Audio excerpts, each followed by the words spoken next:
देखो आज हम स्टार्ट कर रहे हैं। कोई ऑनलाइन क्लास के लिए कह रहा है, कोई ऑनलाइन क्लास के लिए कह रहा है। नहीं होगी, देख लेगा फिर।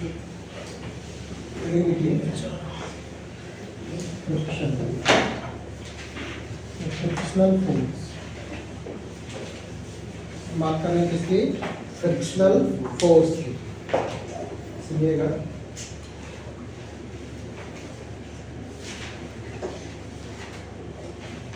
ठीक है? देखिए, ये फ्रिक्शनल फोर्स क्या होता है? जो इस सरफेस पे कोई ब्लॉक हमने रखे,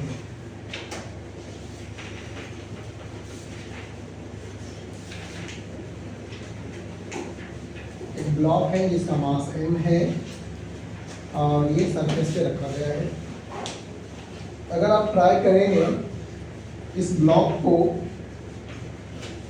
डिस्प्लेस करने की, अगर आप इस पे फोर्स लगाते हैं, सोचिए आपने फोर्स लगाए, this force is suppose that F equal to, मैं एग्जांपल देता हूँ, दिस इज 1 न्यूटन।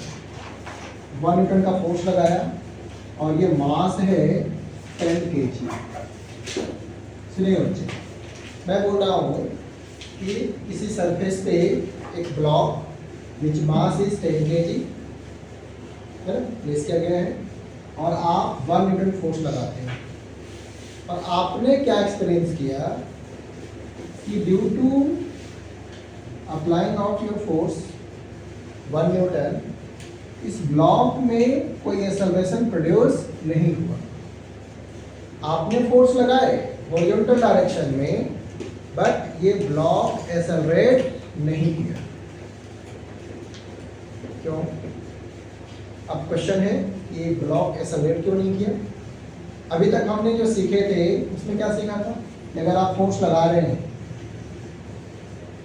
और एक्सेलरेशन नहीं हो रहा है, इसका मतलब है कि आपके ऑपोजिट कोई फोर्स लगा रहा हो।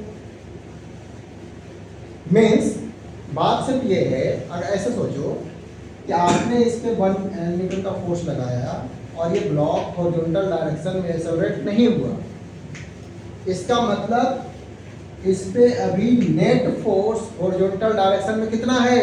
0। बट हमें जो फोर्स दिख रहा है वो तो वही दिख रहा है जो मैंने अप्लाई किए। दूसरा कहाँ है? तो इसका आंसर है कि दूसरा फोर्स है बच्चे फ्रिक्शन का फोर्स। कैसे लग रहा है? तो इसी ब्लॉक पे, ये जो रेड से मैंने बनाए हैं, इस ब्लॉक पे आपने जो अप्लाई किया है उसके अपोजिट डायरेक्शन कितना मुझे नहीं पता। कैसे निकालेंगे सर? निकाल लेंगे। अब अगर आप बोल रहे हैं कि इसका एक्सेलरेशन 0 है, इसका मतलब है कि एक तो मैंने अप्लाई किया एक फोर्स, कोई दूसरा है जिसका नाम आपने फ्रिक्शन दिया है, चलो लिख देते हैं ये फ्रिक्शन फोर्स है। इन दोनों का सम कितना होना चाहिए? 0। क्यों? क्योंकि एक्सेलरेशन है नहीं। एक्सेलरेशन नहीं है, इसका मतलब नेट फोर्स 0। फोर्स को ऐसे ही तो ऐड करते हैं। इसका मतलब जो आपने अप्लाई किया था उसके अपोजिट डायरेक्शन में फोर्स एक्ट हुआ है, वो कौन सा फोर्स है? फ्रिक्शन का फोर्स। ठीक है? और रियल लाइफ में आप यही चीज फेस करते हैं कि किसी ऑब्जेक्ट पे आप फोर्स लगाते हैं तो वो एक्सेलरेट नहीं करता। क्यों? हमें तो लगता है कि मैंने तो फोर्स लगा दिया, तो एक्सेलरेट क्यों नहीं किया? हमने तो एक सिंगली फोर्स लगाया है, सिर्फ मैं ही फोर्स लगा रहा हूँ इस पे। नहीं, आपकी ये गलतफहमी है कि हॉरिजॉन्टल डायरेक्शन में आप ही सिर्फ फोर्स लगा रहे हैं। जैसे ही आपने फोर्स लगाना शुरू किया हॉरिजॉन्टल डायरेक्शन में, आपके ऑपोजिट एक ब्लॉक पे एक और फोर्स एक्ट होना शुरू हो गया है, और वो कौन सा फोर्स है? उसका नाम है फ्रिक्शन फोर्स, है ना? और यही रीजन है कि आप थोड़ा सा फोर्स लगाते हैं तो कोई ऑब्जेक्ट एक्सेलरेट नहीं कर पाता। क्यों? क्योंकि जैसे ही आपने फोर्स लगाया, आपके अपोजिट डायरेक्शन में इसके सरफेस पे फोर्स लग जाता है। अब वो कौन सा फोर्स है? Friction force. तो अब मेरे से कोई पूछे कि फ्रिक्शन फोर्स क्या है, तो अब हम लोग आंसर देंगे कि जब भी किसी दो सरफेस के बीच में रिलेटिव मोशन हो रहा हो या होने वाला हो, या तो रिलेटिव मोशन हो रहा हो या होने की टेंडेंसी हो, तो इन दोनों ही केस में सरफेस के बीच में एक फोर्स एक्ट करता है जो मोशन को क्या करेगा, इस बार अपोज करेगा, जो रिलेटिव मोशन को क्या करेगा, अपोज करेगा, और इस फोर्स का नाम है फ्रिक्शन फोर्स। ठीक है ना। तो फ्रिक्शन फोर्स क्या करता है कि जो रिलेटिव मोशन होने वाला हो या हो रहा हो उनको क्या कर रहा है, अपोज कर रहा है, और इसका नाम क्या है, फ्रिक्शनल फोर्स। ठीक है। तो आप लिखो एक line,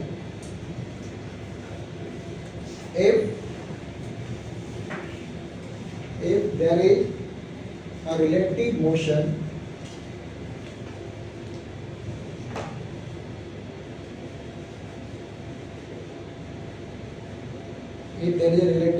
between two surface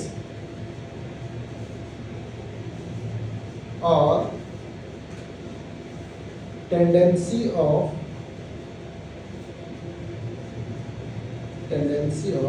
motion between two surface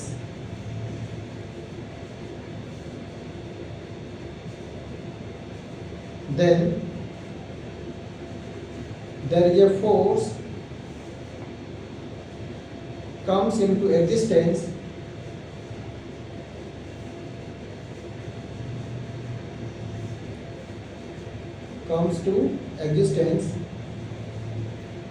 and try to oppose the relative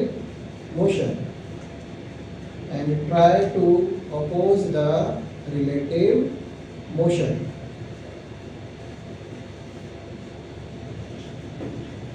comma known as frictional force.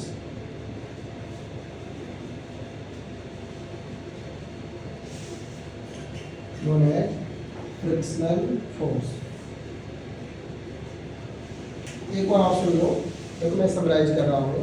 अभी तक बस हमने ये डिस्कस किया बच्चे कि अगर रियल सिचुएशन देखा जाए तो अगर मैं फोर्स लगाया हॉरिजॉन्टल डायरेक्शन में तो इसे स्लाइड करना चाहिए था, लेकिन नहीं किया। तो हम सोचेंगे ना क्यों नहीं किया, हमने तो एक ही फोर्स लगाया है और हमें दिख रहा है कि एक ही फोर्स लग रहा है इसको हॉरिजॉन्टल डायरेक्शन में। अरे नहीं, ये गलतफहमी है आपकी।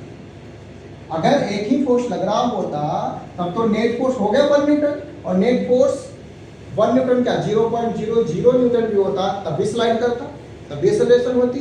लेकिन यहाँ एक्सेलरेशन नहीं हो रहा है। इससे क्या क्लियर हो रहा है कि इस ऑब्जेक्ट पे अभी भी नेट फोर्स क्या है, 0 है। एक तो मेरा फोर्स दिख रहा है, दूसरा कौन है, हॉरिजॉन्टल डायरेक्शन की मैं बात कर रहा हूँ, वर्टिकल डायरेक्शन की नहीं, हॉरिजॉन्टल डायरेक्शन की। तो सर दूसरा तो दिख नहीं रहा है, लेकिन कुछ तो बात है। तो वो बात क्या है, फ्रिक्शन का फोर्स है जो आपके अपोजिट लग रहा था। कैसे, देखो मुझे नहीं पता कि किस डायरेक्शन में लग रहा था। अगर इसको हम सोल्व करते हैं कि आपका फोर्स और प्लस जो अननोन कहीं भी लग रहा था हॉरिजॉन्टल डायरेक्शन में ही, वो वाला फोर्स, इन दोनों का सम क्या हो रहा है, 0। सर आपको कैसे पता, क्योंकि एक्सेलरेशन नहीं हो रही है। एक्सेलरेशन नहीं होने का मतलब है नेट फोर्स 0, मींस इसका वेक्टर सम कितना, 0। अगर वेक्टर सम 0 है इसका मतलब आपने जो अप्लाई किया है उसके अपोजिट में फ्रिक्शनल फोर्स का डायरेक्शन है। इस बार ऐसा ही है ना, ये क्या हो गया, अप्लाइड फोर्स जो आपने अप्लाई किया, और ये है फ्रिक्शनल फोर्स। इस बार के लिए ऐसा सिचुएशन है। तो फ्रिक्शनल फोर्स क्या कर रहा है, मैंने आपको बताया कि अगर कोई रिलेटिव मोशन हो रहा हो या होने वाला हो, तो उस केस में एक फोर्स एग्जिस्टेंस में आ जाता है, और वो क्या करता है, रिलेटिव मोशन को अपोज करने की कोशिश करता है, और उस फोर्स का नाम है फ्रिक्शनल फोर्स। ठीक है। अब हम फ्रिक्शनल फोर्स को कुछ इस तरह से कैटेगराइज कर रहे हैं। बता दो इसको, कोई बात नहीं। अभी बना देखो, हम लोग फ्रिक्शनल फोर्स में पढ़ेंगे स्टैटिक फ्रिक्शन,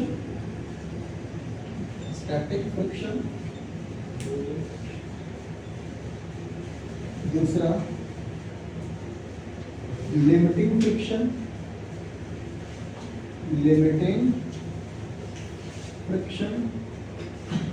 और तीसरा है बच्चे काइनेटिक फ्रिक्शन। ठीक है, अब ये स्टैटिक फ्रिक्शन क्या हो, पहले एक लाइन लिख लेते हैं, फिर इसकी डिटेल पे जाएंगे। When object is in rest, जब तक ऑब्जेक्ट रेस्ट में होता है और उस टाइम पे जो फ्रिक्शनल फोर्स अप्लाई हो रहा है उसका नाम क्या है, स्टैटिक फ्रिक्शन।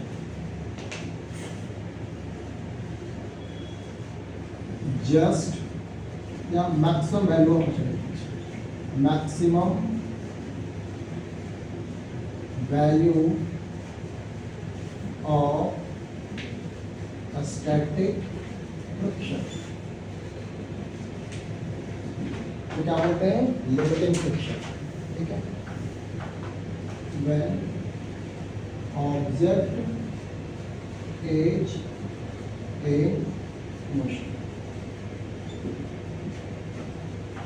जब ऑब्जेक्ट मोशन में होता है उस टाइम पे जो सरफेस इन कॉन्टैक्ट के बीच में फोर्स है उसका नाम है काइनेटिक फ्रिक्शन। जब तक ऑब्जेक्ट रेस्ट में है इस टाइम पे जो फ्रिक्शनल फोर्स है उसका नाम है स्टैटिक फ्रिक्शन। और इसी स्टैटिक की जो मैक्सिमम वैल्यू है उसको हम बोलते हैं लिमिटिंग फ्रिक्शन। इस टाइम पे ऑब्जेक्ट अब रिलेटिव मोशन होने वाला है जस्ट, ठीक है, तो उस टाइम पे जो फ्रिक्शन फोर्स है उसका नाम है लिमिटिंग फ्रिक्शन। आते हैं एक एक करके डिस्कस करते हैं। अब आप हेडिंग लिखिए बच्चे, स्टैटिक फ्रिक्शन।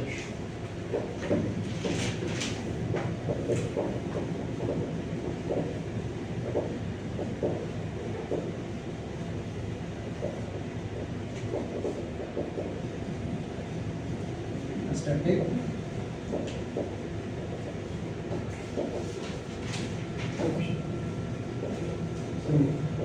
हम बात करें स्टैटिक फ्रिक्शन, प्लीज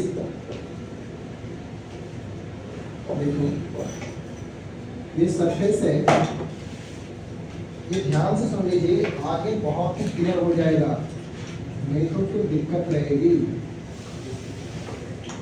देखो बच्चे, m is equal to 10 kg, object जिसका मास कितना है 10 kg, और कोई और भी ले सकते थे, हमने कुछ फोर्स लगाया, दिस फोर्स इज 1 न्यूटन, हमने 1 न्यूटन का फोर्स लगाया और ये 10 kg का ऑब्जेक्ट है, और रिजल्ट क्या मिला कि एक्सेलरेशन कितना है, 0। एक्सेलरेशन कितना है, 0। तो ये तो क्लियर है कि हॉरिजॉन्टल डायरेक्शन में मेरे अलावा एक्सटर्नली कोई और फोर्स नहीं लग रहा है, नहीं लग रहा ना, लेकिन फिर भी एक्सेलरेशन 0 है। इससे क्लियर है कि मैं तो लगा ही रहा हूँ, एक और फोर्स लग रहा है जिसका नाम क्या है, फ्रिक्शनल फोर्स, और ये फोर्स लग तो रहा है लेकिन ऑब्जेक्ट और ये सरफेस के बीच में जिससे रखा गया ऑब्जेक्ट अभी कोई रिलेटिव मोशन नहीं हो रहा है। तो अभी जो फ्रिक्शनल फोर्स है इनके बीच में उसका नाम है स्टैटिक फ्रिक्शन। क्या नाम है, स्टैटिक फ्रिक्शन।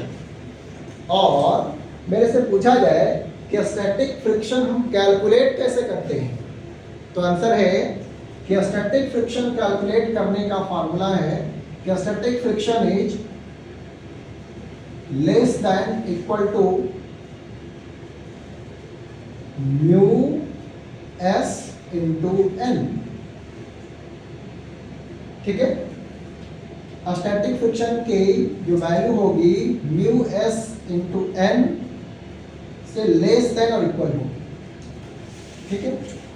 अब और मैं लिख रहा हूं एफ एस मैक्सिमम, यानी maximum value of static friction क्या होगा, तो आंसर है म्यू एस इंटू एन। अब मैं पूरी चीजें लिखता हूं, सुनिएगा ध्यान से।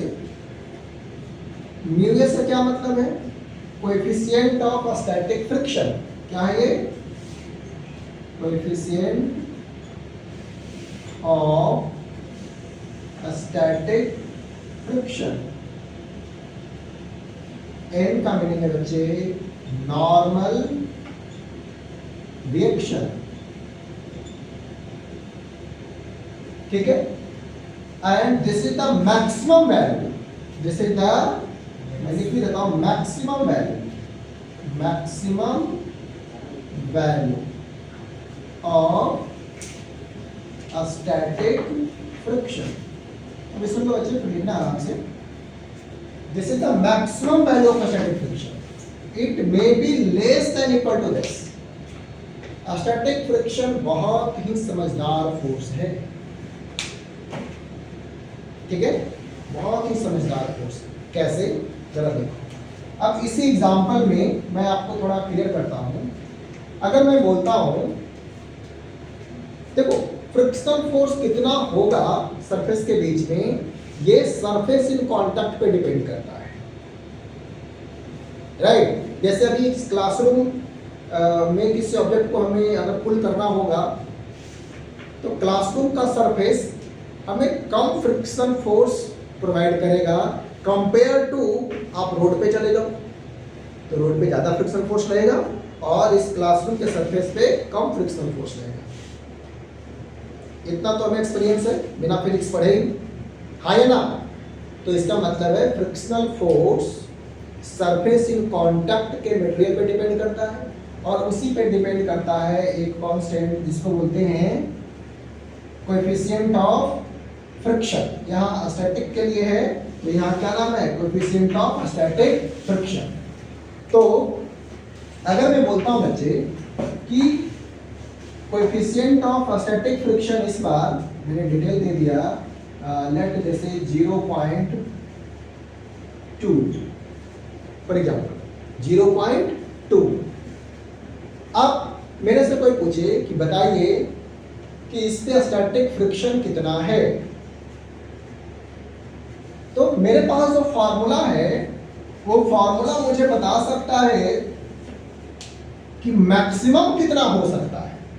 प्लीज ध्यान से सुनिएगा, अभी कितना है नहीं, मैक्सिमम कितना हो सकता है। जैसे देखो यही ये जो टेबल रखा हुआ आप खींचेंगे, थोड़ा सा फोर्स लगाए नहीं खींचा, और फोर्स लगाएंगे नहीं खींचा, और ट्राई किए तब खींचने लगा, ठीक है ना। तो इसका मतलब क्या है कि जैसे जैसे आप फोर्स बढ़ा रहे थे फ्रिक्शन भी बढ़ता जा रहा है। अभी आते हैं इस बात को समझते हैं, इसको नेटवर्क के हेल्प से। जरा देखो बच्चे, मैं आपसे पूछता कि बताओ अभी इस ऑब्जेक्ट पे फ्रिक्शनल फोर्स कितना है, तो आप बोलेंगे कि सर हम इसकी मैक्सिमम वैल्यू बता सकते हैं। अगर वही बता दो तो बताइए, तो इसकी मैक्सिमम वैल्यू कितनी है अगर मैं ये पूछता आपसे, तब आपके पास आंसर है क्या है कि सर ये है mu S into normal direction. यहाँ नॉर्मल डायरेक्शन सर बढ़ा लेंगे क्योंकि वर्टिकल डायरेक्शन में कोई एक्सेलरेशन नहीं हो रहा, तो ऊपर की तरफ नॉर्मल रिएक्शन इसके mg के इक्वल होगा। बात क्लियर है। और हम बोल देंगे कि normal reaction equal to mg, तो कितना होगा म्यू एस इंटू mg। इस बार नॉर्मल डायरेक्शन mg के बराबर है क्योंकि वर्टिकल डायरेक्शन में कोई मोशन नहीं हो रहा। अब मुझे बताओ बच्चे म्यू एस कितना 0.2, m बोले तो 10 इंटू 10, g को मैंने 10 ले लिया, कितना हो गया बोलो 20 ना, बोलो 20। तो मैक्सिमम जो स्टैटिक फ्रिक्शन होगा वो कितना होगा 20 न्यूटन। अब सुनिएगा ध्यान से, मीन्स मीन्स इसका मतलब ये हुआ कि इससे ऑपोजिट इन सरफेस के बीच में जो फ्रिक्शन फोर्स एक्ट होगा उसकी मैक्सिमम वैल्यू है 20 न्यूटन। मीन्स आप अगर 1 न्यूटन का फोर्स लगाएंगे मीन्स इसकी कैपेसिटी हो गई 20 न्यूटन तक के फोर्स को अपोज कर सकता है। कितने फोर्स को अपोज कर सकता है? 20 न्यूटन तक के फोर्स को अपोज कर सकता है। अगर आप 1 न्यूटन से धक्का देंगे तो आपके अपोजिट वो कितने न्यूटन से धक्का देगा? 90।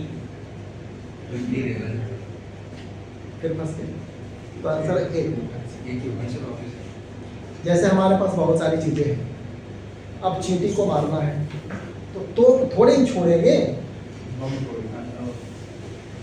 अब किसी एक आदमी को मारना है बुलेट, अब बहुत सारे लोगों को मारना है बम गिरा दे।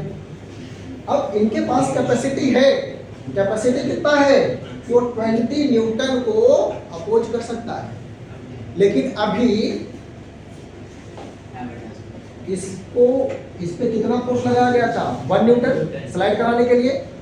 तो ये अपोज कर सकता है 20 न्यूटन तक, लेकिन अप्लाई कितना किया गया है? 1। तो ये भी कितना लगाएगा? 1 न्यूटन। कब हो गया?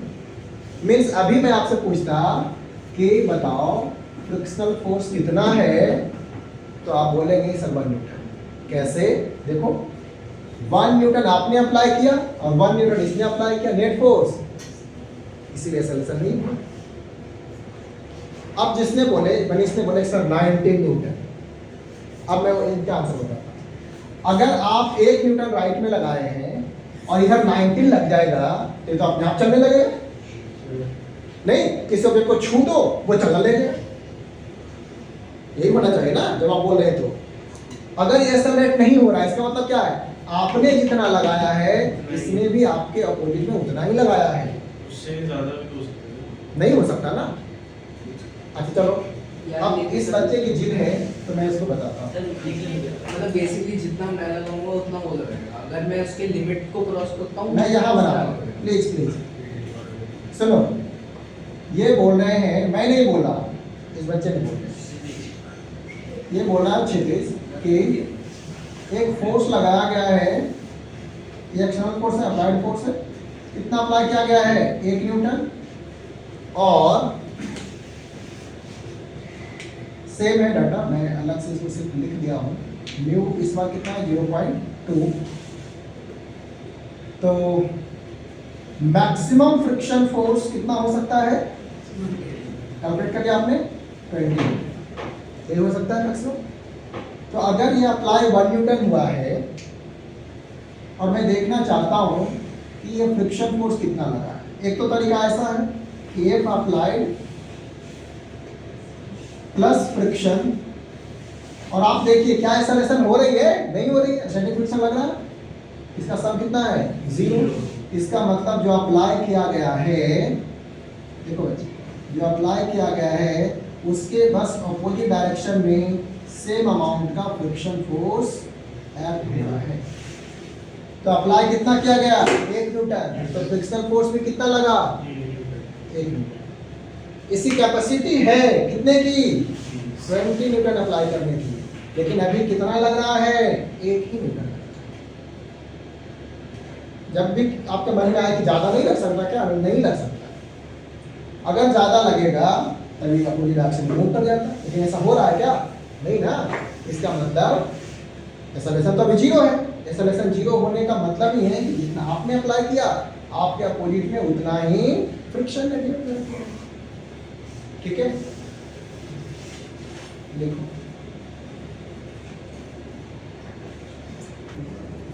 चलो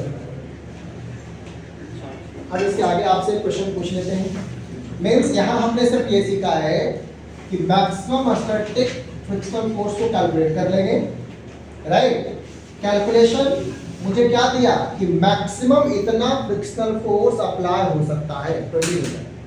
बट आपने सिर्फ 1 न्यूटन अप्लाई किया है तो आपके अपोजिशन में वो भी फ्रिक्शनल फोर्स भी 1 न्यूटन ही अप्लाई होगा, सो दैट नेट फोर्स 0 होता है, क्योंकि ऑब्जेक्ट अभी एक्सेलरेट नहीं हो रहा है। इसका मतलब नेट फोर्स 0 था। नेट फोर्स 0 कभी होगा जितना आपने अप्लाई किया उसके अपोजिट डायरेक्शन में उतना मैग्नीट्यूड का फ्रिक्शनल फोर्स भी अप्लाई हुआ है। आप ऐसा इसको लिख भी सकते हो, कैसे? जरा देखो।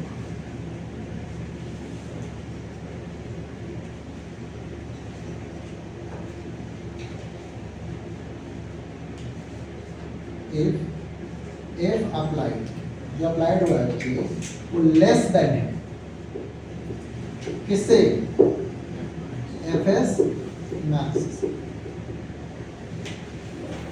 ठीक है, तो उस केस में हम क्या बोलेंगे? एक जो अप्लाई हुआ है वही क्या है?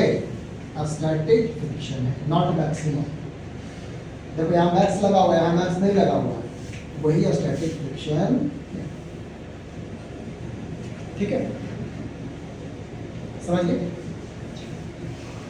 तो अब एक एग्जांपल मैं आपसे पूछ भी लेता हूँ ताकि मुझे भी समझ आ जाए कि आप समझेंगे। जरा सोच के बताना कितने लोग सही सही बताते हैं, चेक हो जाएगा।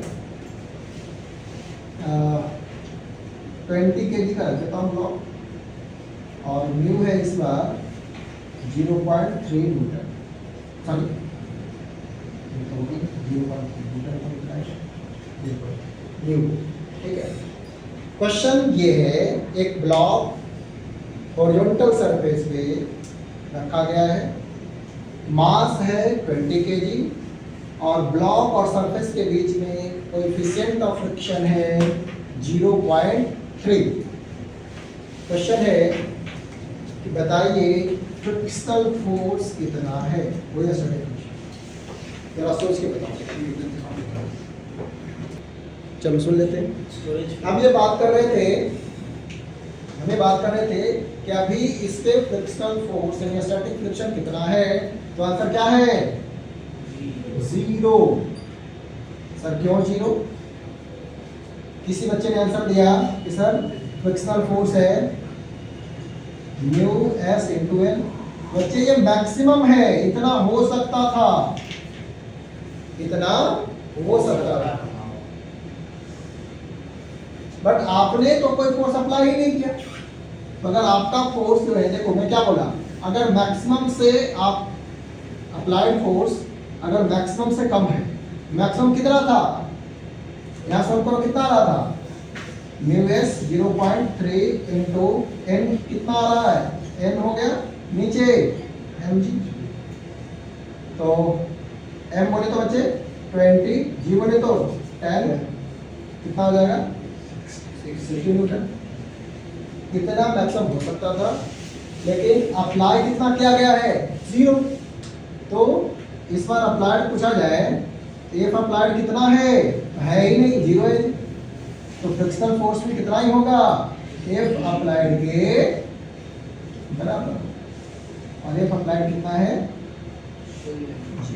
तो फ्रिक्शनल फोर्स भी इस बार 0। मैक्सिमम वैल्यू इसकी 60 न्यूटन है, लेकिन अभी कितना लग रहा है? ठीक है, आप आगे लिखते हैं किसी में। Static friction is the self-adjusting force. A static friction is the self-adjusting force.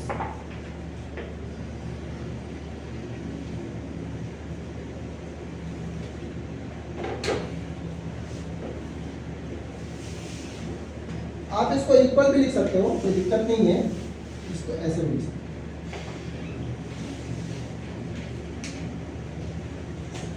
Static friction is the self adjusting force. कैसे? देखो इसकी कैपेसिटी कितनी थी बच्चे यहाँ पर इस क्वेश्चन में? 60। अगर आप 1 न्यूटन अप्लाई करते, ध्यान से सुनिएगा, इनसे पूछेंगे वो बताएंगे। अगर मैं बोलूं कि आपने जो अप्लाई किया वो 1 न्यूटन, तो फ्रिक्शन फोर्स कितना होगा? बोलो 1 न्यूटन। अगर आपका अप्लाइड फोर्स यहाँ 1 न्यूटन है तो फ्रिक्शन फोर्स भी कितना होगा? 1 न्यूटन, है ना? अगर आप 2 न्यूटन अप्लाई करते तो फ्रिक्शन फोर्स भी 3 अप्लाई करते तो 10 न्यूटन अप्लाई करते तो 10, 59 करते तो 60 करते तो और 61 करते तो तब स्टैटिक फ्रिक्शन की बात खत्म हो गई। अब ये मूव करने लगेगा, अब आ जाएगा Kinetic friction। जो मैक्सिमम वैल्यू है वो लिमिटिंग फ्रिक्शन, और जब मूव करने लगेगा तब अलग टाइप का फ्रिक्शन होगा, उसका नाम है काइनेटिक फ्रिक्शन। तो अभी हम किसकी बात कर रहे थे? स्टैटिक की। जब तक ऑब्जेक्ट स्टैटिक कंडीशन में है तो मैक्सिमम वैल्यू हम लोग इस फार्मूले से निकालेंगे, म्यू एस एन से निकालेंगे, N is the normal reaction. और अगर अप्लाइड फोर्स मैक्सिमम वैल्यू से कम है तो जितना अप्लाई किया गया है फ्रिक्शन फोर्स भी उतना है। अब क्लियर है ना? अब हम लोग आगे लिखते हैं, इसको रफ कर देते हैं। लिखो, आपने क्या लिखे हो कि static friction is the self adjusting force, ठीक है? Static friction is the self adjusting force. अब आगे लिखो लिमिटिंग फ्रिक्शन। कैसे लिखें? Limiting friction, limiting friction.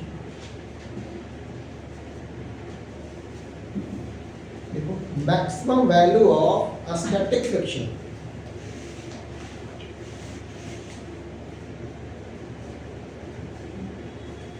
maximum value of a static friction is called limiting friction.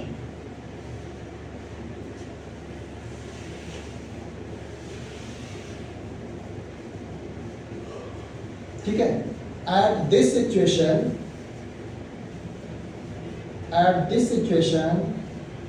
relative motion between the surface just a start. At this situation, relative motion between the surface just a start. ठीक है ना?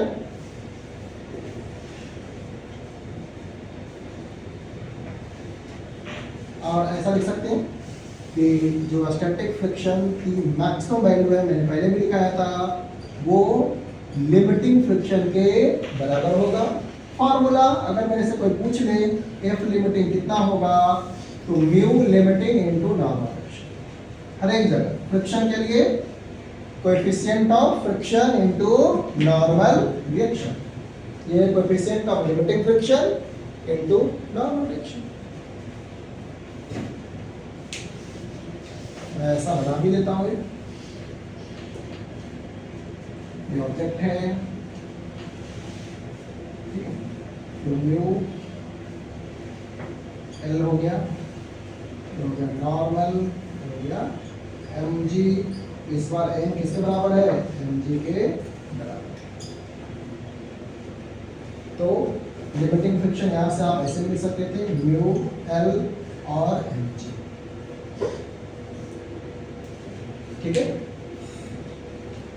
आगे लिखो kinetic friction, kinetic friction रख कर दें, बोलो। मिल्का कोई यूनिट होता है क्या? वो डिस्कस करेंगे, वो सरफेस पे डिपेंड करता है, अभी आते हैं उसको। आगे लिखिए आप kinetic friction, kinetic friction.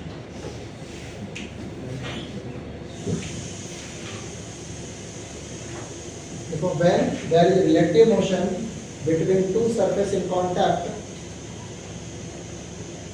when there is a relative motion between two surfaces in contact,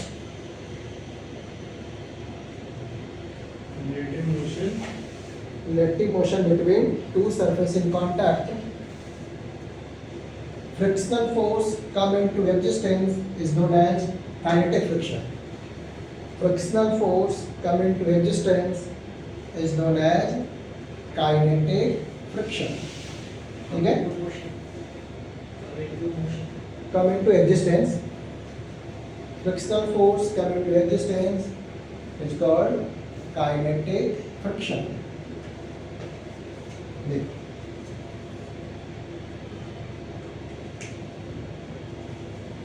अगर मैं बोलता हूँ बच्चे कि ये कोई ऑब्जेक्ट है जो v वेलोसिटी से इसमें मूव कर रहा है, तो इस ऑब्जेक्ट पे एक फ्रिक्शन लगेगा जिसका नाम है काइनेटिक फ्रिक्शन। और फॉर्मूला क्या है इसके लिए, कैसे कैलकुलेट करेंगे, तो आंसर है म्यू के into n4 normal reaction coefficient of kinetic friction. Mu के क्या बच्चे, कोएफिशिएंट ऑफ काइनेटिक फ्रिक्शन, और ये हो गया kinetic friction. n4 normal reaction. बात ठीक है यहाँ तक, ठीक है ना?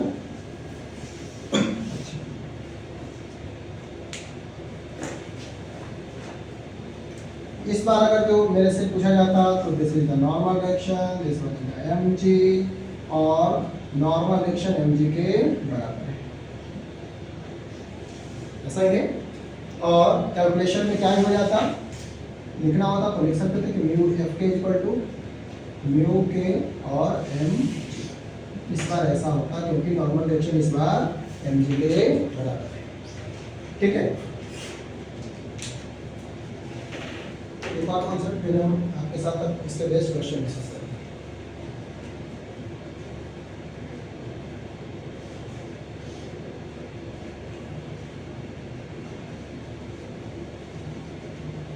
चले आगे।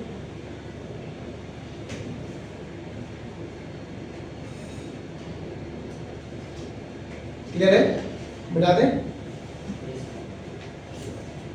अब एक ग्राफ देखिए,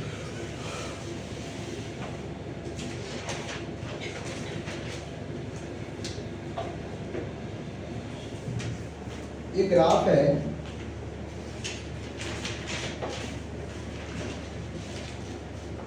फ्रिक्शनल फोर्स और अप्लाइड फोर्स,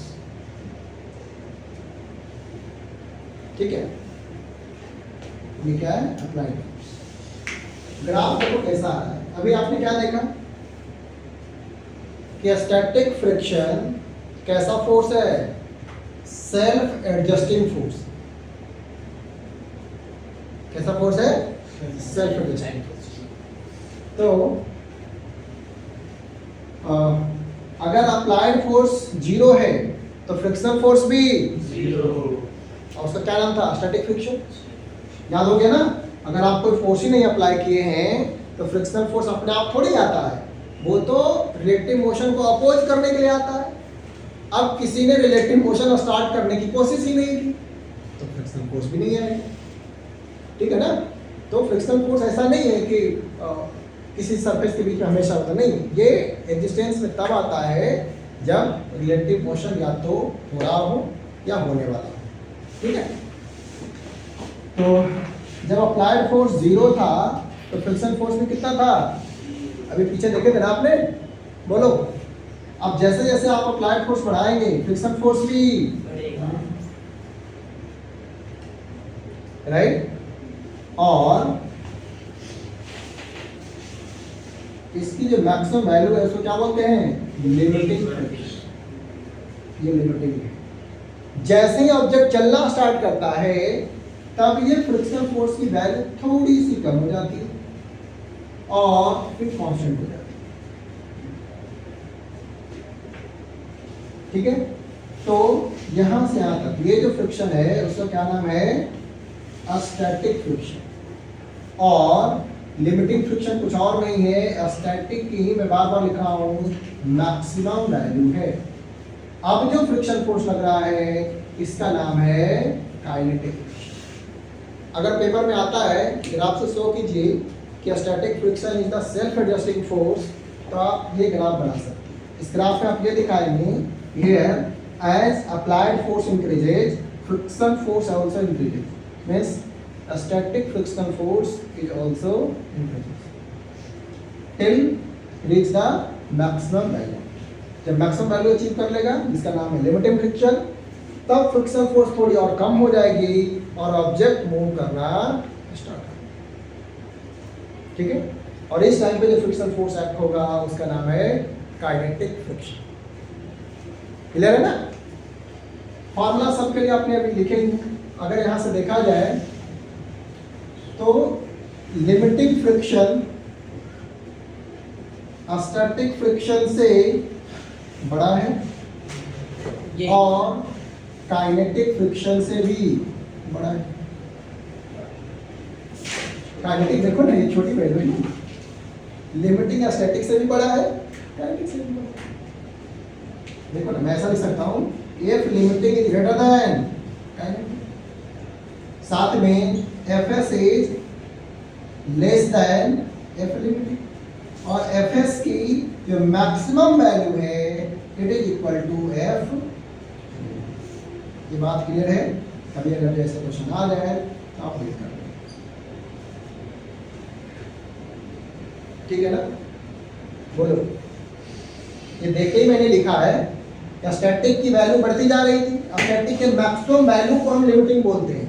इसका मतलब किसी भी सिचुएशन में जो लिमिटिंग होगा वो स्टैटिक से ज्यादा होगा, ये फिक्स अमाउंट है, और लिमिटिंग काइनेटिक से भी ज्यादा है। ग्राफ से देख लो, ठीक है? तो इसको कॉपी कर लीजिए। यहाँ F का मतलब है फ्रिक्शनल फोर्स, फ्रिक्शनल फोर्स, और यहाँ F ये क्या है? अप्लाई, जो आपने अप्लाई। ये क्वेश्चन आपको यहाँ से भी पूछे जा सकते हैं, इसको आप नोट कर लीजिए।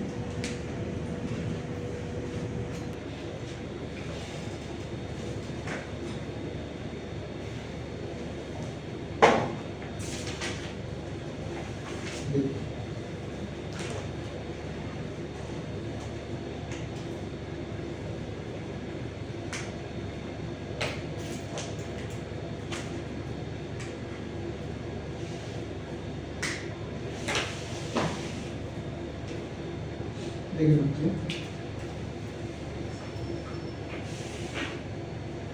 ये ऑब्जेक्ट है जिसका मास है 10 kg, और म्यू की वैल्यू मैं लिखता हूँ इट इज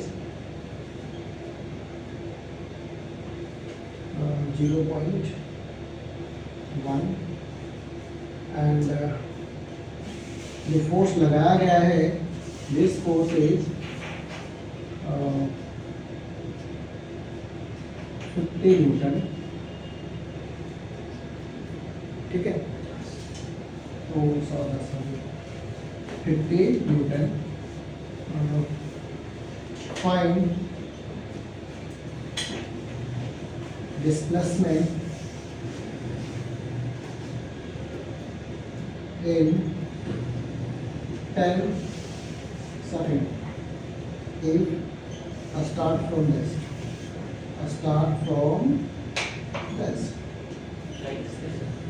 तो आपको बताना है कि 10 सेकेंड में एक्सेलरेशन क्या होगा। ये काइनेटिक फ्रिक्शन है।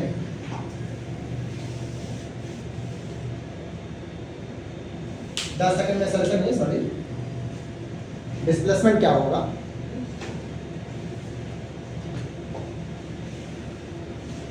इसको सोल्व करना है, मैं करूँ? ट्राई कर सकना है। आप करेंगे? यस। करो।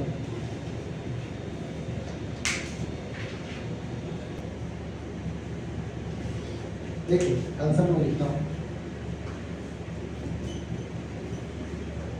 अगर मैं इस ब्लॉक का फ्री बॉडी डायग्राम बनाऊंगा, एक्टिविटी क्या हो रहा है, तो mg नीचे की तरफ, और भी कोई फोर्स है? हाँ, नॉर्मल डायरेक्शन। और भी कोई फोर्स है? हाँ, ये अप्लाइड फोर्स है कितना? 50 न्यूटन। और भी कोई फोर्स है क्या? हाँ, एक और है। कौन सा? बोलो। ये फ्रिक्शन कितना है? तो म्यू के इंटू एन, ये हो गया 50 न्यूटन। देखो F is equal to mu के 0.1, एन कितना? mg के बराबर 0.1 इंटू 10 इंटू 10, है ना? कितना हो जाएगा? 10। F नेट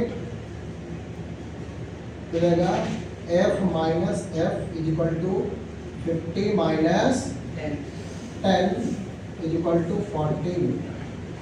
आपके पास इक्वेशन क्या आएगा?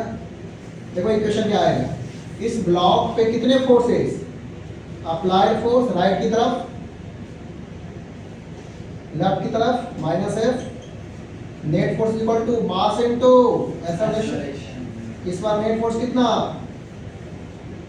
बोलो, यानी कि 50 minus 10 is equal to mass कितना था 10 इंटू ए, तो 40 इज इक्वल टू 10 ए कितना होगा 4 मीटर पर सेकेंड स्क्वायर। आ गया ना एक्सेलरेशन, एक्सेलरेशन हो गया 4 मीटर पर सेकेंड स्क्वायर।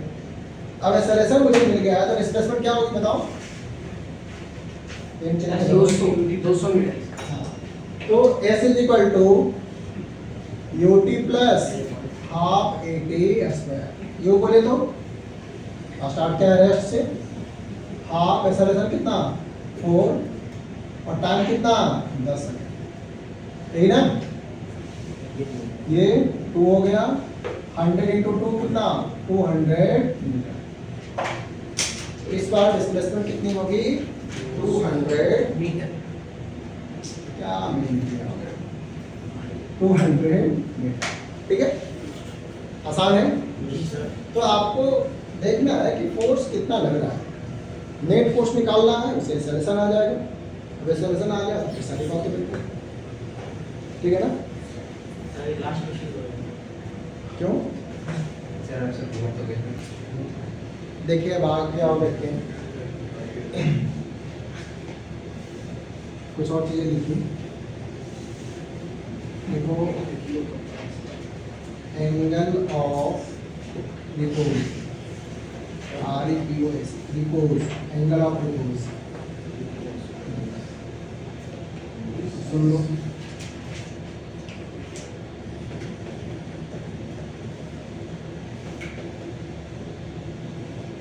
तो बात कर रहे हैं एंगल ऑफ रिपोज।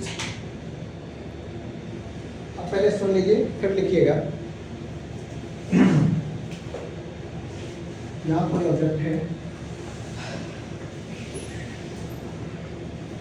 एक मास ऑब्जेक्ट। मैं आपको एक एग्जाम्पल से बताता हूँ। सोचो कि ये प्लेन है और ये ऑब्जेक्ट है, अभी हमने कितना ऐसे रखा, अब धीरे धीरे करके मैं इसको इंक्लाइन कर रहा हूँ,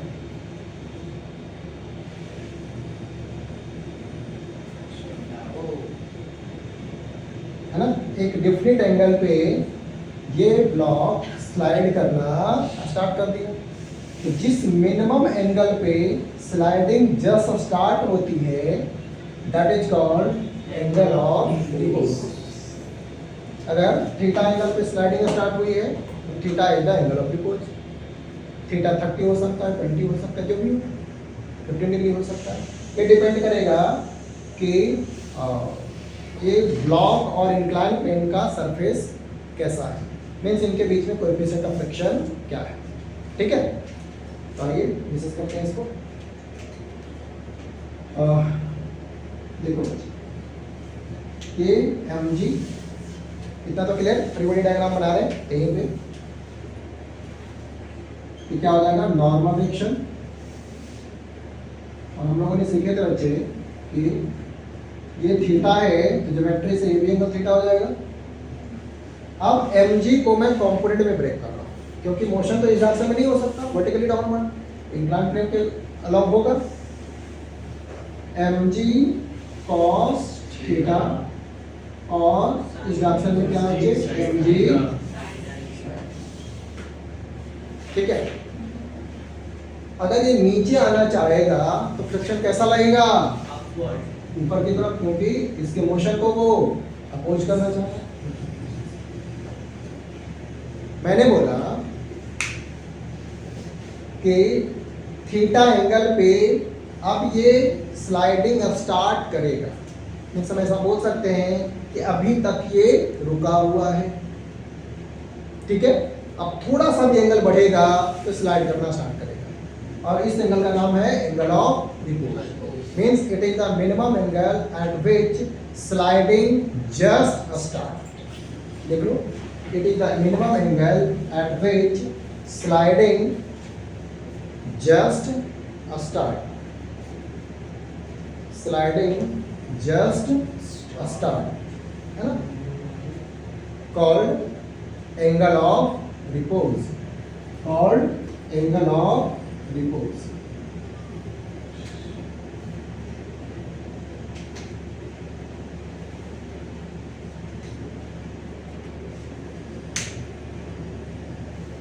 ठीक है, अब जरा देखते हैं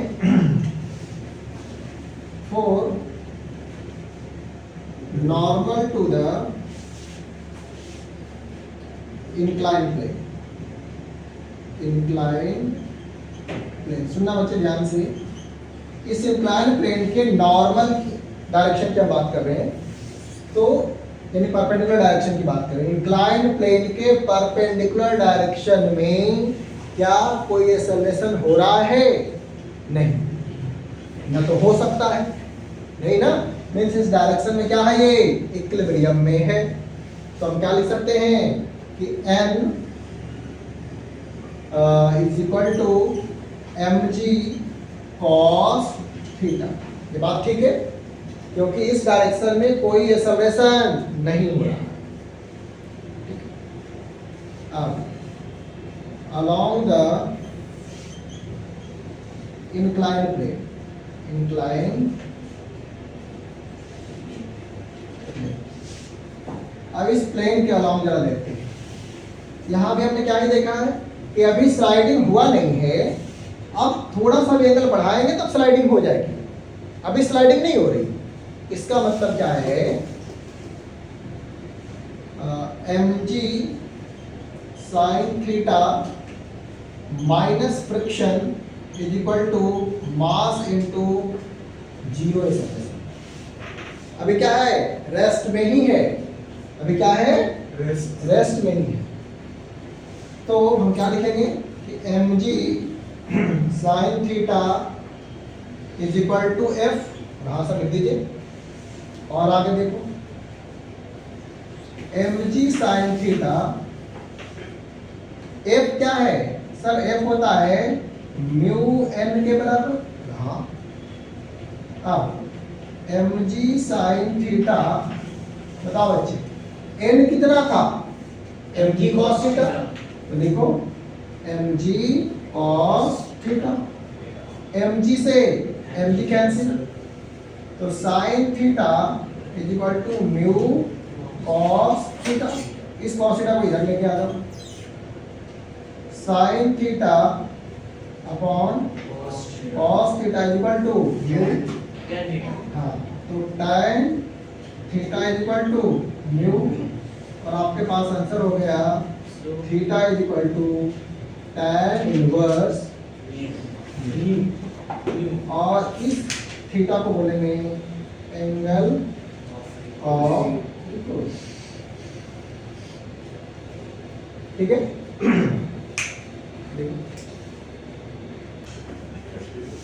हम लोग बात कर रहे हैं कि एंगल ऑफ फ्रिक्शन क्या है. एंगल ऑफ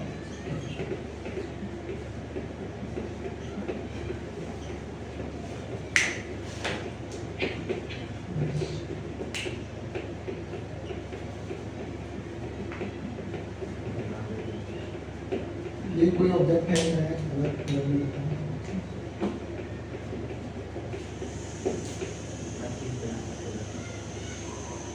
हाँ, इसका मास है m.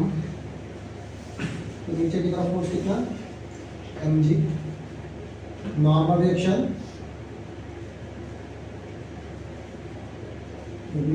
n. एक और चीज, अगर मैं बोलूं कि कोई फोर्स इस तरह से अप्लाइड हो रहा है, फ्रिक्शन फोर्स पीछे की तरफ लगेगा. ठीक है, और मैं बोलता हूँ कि इधर कोई खींच रहा है एफ से, फ्रिक्शन फोर्स इस डायरेक्शन में आपको. ये क्लियर है? ऐसा हो, ठीक है. तो जरा देखो, मैं इसी को फ्री बॉडी डायग्राम बनाता हूँ. इस सब्जेक्ट के बारे में जो ये मास का है, एक नॉर्मल रिएक्शन, इधर फ्रिक्शन फोर्स, राइट, और इन दोनों का रिजल्टेंट ऐसा हो जाएगा F प्लस नॉर्मल रिएक्शन, ये वाला। तो मैं अगर आपसे पूछूं कि what is the angle between normal reaction and resultant of normal reaction in friction, 45 ये वाला एंगल कितना होगा तो डिपेंड करेगा ना इनके नानी को, ठीक है ना। तो इस केस में आप चाहें तो इसको थोड़ा ऐसा बना लो, सामने आने के लिए।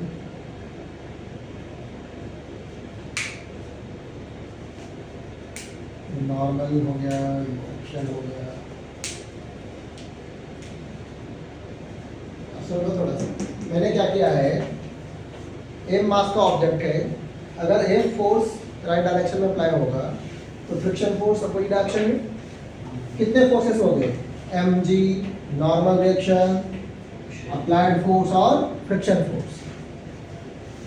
मैं बात कर रहा हूँ फ्रिक्शनल फोर्स और नॉर्मल रिएक्शन, इन दोनों का जो रिजल्टेंट है वो ये वाला बीच से जो मैंने बनाए हैं, ये वाला फोर्स होगा। अभी ये दोनों, ये एंगल है 90 डिग्री, इनके बीच में नॉर्मल रिएक्शन और फ्रिक्शन फोर्स के बीच में एंगल कितना है, 90 डिग्री। मैं लिख देता हूँ, नॉर्मल रिएक्शन और फ्रिक्शनल फोर्स, इनके बीच में एंगल कितना बचे, दिस इज 90, दिस एंगल 90, ठीक है। मैं इस थीटा एंगल की बात कर रहा हूं जो नॉर्मल रिएक्शन और नॉर्मल और